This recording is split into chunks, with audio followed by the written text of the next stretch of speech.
Welcome to another episode of R&R Living Life. In this episode, Rick and I continue exploring the west coast of the Margaret River region before making our way to Vasey, Busselton and then on to Bunbury. We continued making our way through Yallingup, a small, quaint coastal village just across the peninsula from Dunsborough that is ideally nestled into the hillside, surrounded by the Lewin Naturalist National Park, with spectacular views of the Indian Ocean. Not to mention, Yallingup has one of the region's well-known surf beaches. The coastline here is dramatic. Jagged rocks and high cliff faces are met by a haze of sea spray from the sea swells below.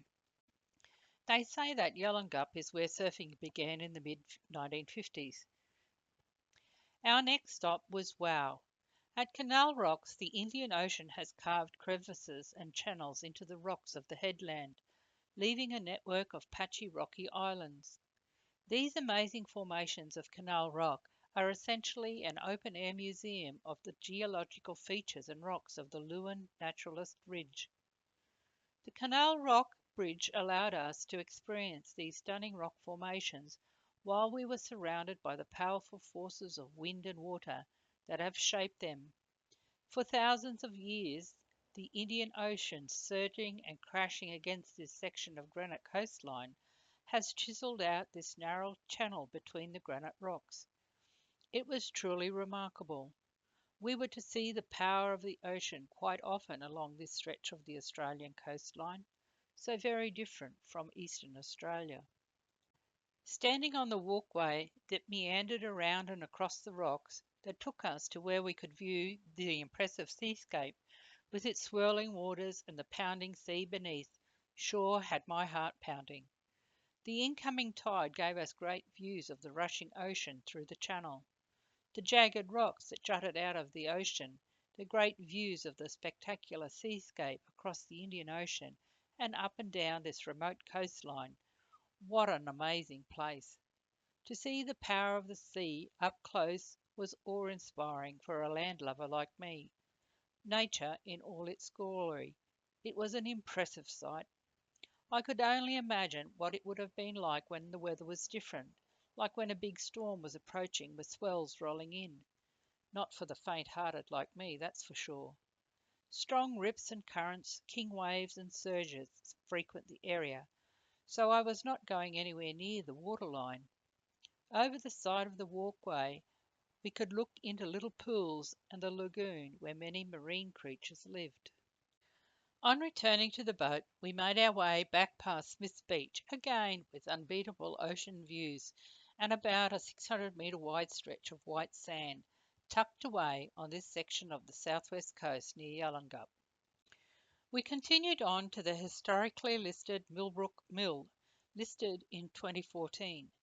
Such an amazing piece of history, though I have since found out that it is closed to the public, with subdivisions happening in the surrounding area. For such an interesting and historic site, Rick and I were saddened by the neglected state the whole site was in, with the water wheel and buildings in very poor condition. It was such a shame to see such an important piece of history going to ruin. The Millbrook Mill site, built in the 1920s and 30s, comprises an old timber water wheel and sawmill, along with cottages, sheds, blacksmith shop, and the dam that provided the water wheel with gravity-fed water as a source of power to the mill. The two-storey weatherboard water wheel sawmill at Millbrook was built in 1922 by Robert Donald and his son Jack, with a residence on the top story and a joinery on the ground floor. A creek was dammed and wooden troughing took the water to the mill. The water wheel was connected to a drive shaft, then via belting to another pulley and shaft, which drove a circular saw located in a lean-to alongside the two-storey building. The mill timber was used for local buildings. The barn to the north of the mill house, also in a sad state, had been made of a timber frame and clad with weatherboards topped with a hip roof clad with timber shingles. The last recorded use of the mill was in 1938. In later years, attempts have been made to restore the watermill, but sadly the whole site has been neglected. Nearby are a couple of lime kilns. The timber and lime from these were apparently used to rebuild Cave's House Hotel, established in 1903 not far from Yallingup Beach, and the Ship Hotel, though I am not sure where, amongst many other landmarks. Millbrook Mill was such a clever use of gravity fed water as a source of power, and highlighted the innovative ways the Donalds, as early settlers to the area, sought site specific alternatives to traditional farming techniques. From Millbrook Mill, we continued through the Gunyallup area back across Kabeenup River that flows approximately 20 kilometres into Geograph Bay at Busselton and back to Vasey Lawn Farm at Gidget. Again, our day had been a mixture of natural phenomena, early settlers' ingenuity, and history. After relishing the beautiful morning, we made our way into Busselton to do a few things and ended up walking along the Busselton Jetty, extending 1,841 metres over the protected waters of Geograph Bay. The heritage listed Busselton Jetty is the longest timber pile jetty in the Southern Hemisphere, completed at the end of 1865, only 33 years after the area was settled. The original jetty was 176 metres in length. In the early years of European settlement, agriculture was the main commercial activity in the Busselton-Facey region. Crops such as wheat, barley, and oats were grown, and livestock such as sheep, pigs, and cattle were raised. Some of these stocks were exported from the area as early as 1858, and with the construction of the jetty shortly after in 1865, meant more frequent and efficient exports and imports. Over the decades, the occurrence of sand drift led to the extension of the jetty from its original 176 metres to its current length. Busselton Jetty officially closed as a port in 1973, which ceased all shipping and government maintenance. Due to the high maintenance costs and the navigational hazard it presented to shipping, the jetty was facing demolition. With the decline of the jetty and the crippling effects of Cyclone Alby in 1978, the tragedy led to the local community drive to restore and maintain the jetty structure. Today, the Busselton Jetty stands as a monument to the spirit and dedication of the Busselton community, as without them, the jetty wouldn't be here today. We returned to Gidget for a late lunch, and then I spent the afternoon relaxing in the shade while Rick checked over Gidget until a cool breeze made it too cold for me, and I made the move into the sun with a coat on. It was so relaxing just watching the many birds and all the bees feasting on the flowers. Our stay in Vasey was refreshing. Just 10 kilometres from Busselton, the town was named after a French seaman, Thomas Vasey, who disappeared in the surf during a wild storm in June 1801 and presumed drowned. Another French connection. On our way out of town, we stopped at Vasey Hall, originally known as Newtown Hall, that was built in 1898. The area was predominantly a farming area until the establishment of a housing estate in 2004. Our next overnight stop was in Bunbury, the second most populous city in Western Australia, where we parked up at the basketball courts on Ocean Drive across the road from Back Beach Cafe and Restaurant. Bunbury was established in 1836 with a port being constructed on the existing natural harbour soon after, becoming the main port for the wider southwest region. Bunbury has been economically driven by a successful industrial base which has been built around the city's port. It was once an important port for the shipment of wheat, but today the port concentrates on wood chip and alumina. Located on the headland was the Marsden's Hill Rotary Lookout Tower, which gave us excellent views of Bunbury Harbour and the breakwater, where we watched a tanker leaving port, windsurfers on the Indian Ocean, and the small boats returning to port. Later that afternoon, we took a stroll along the beach, making our way to Wyallup Rocky Point. Many of the epic rock formations around Australia's southwest are a variation of a granite outcrop, but not at Wyallup Rocky Point. The dark and column-like rocks found along the beach is basalt or lava rocks that erupted approximately 130 million years ago. With the plummeting waves over these ancient and rare rock formations, it made our stroll along the shoreline an interesting afternoon's walk. While up, Rocky Point is also a historical site of an old basalt quarry that was initiated to create a world-class ocean pool. But with the onset of the Depression during the 1930s and the subsequent building of the Back Beach bars, the quarry ocean pool concept was abandoned. In the late 1930s, a saltwater pool called the Stillwater Baths was at Back Beach until a nasty storm, along with the persistent weather and waves, destroyed the pool. But we did see the concrete remains that are still visible today. On returning to Gidget later that afternoon, we took the stairs to the upper esplanade overlooking our campsite to witness an amazing sunset over the Indian Ocean, where we had a dramatic, ever changing 180-degree view of the sun setting. The colours were spectacular. When I looked in either direction out across the ocean, the results were different. An artist would have had trouble mixing colours on his palette. The slight movement in the cloud formations made for some stunning images. I have kept the sequence as I had taken them over the period of about half an hour. Between Rick and I, we took so many photos that it has taken me quite some time to choose just a few to add to this episode.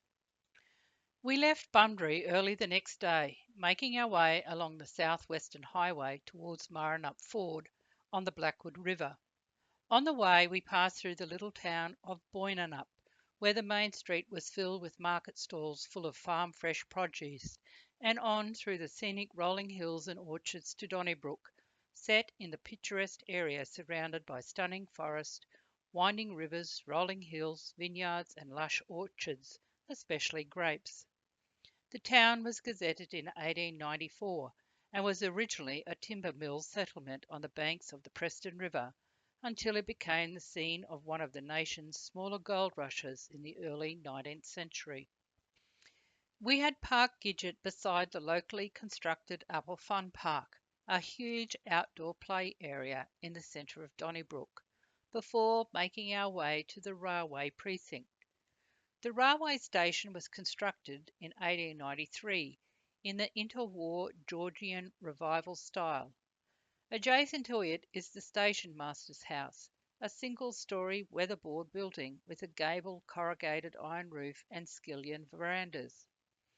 In the corner between the station building and the station master's house is a huge mature oak tree, though there is some debate on when it was planted.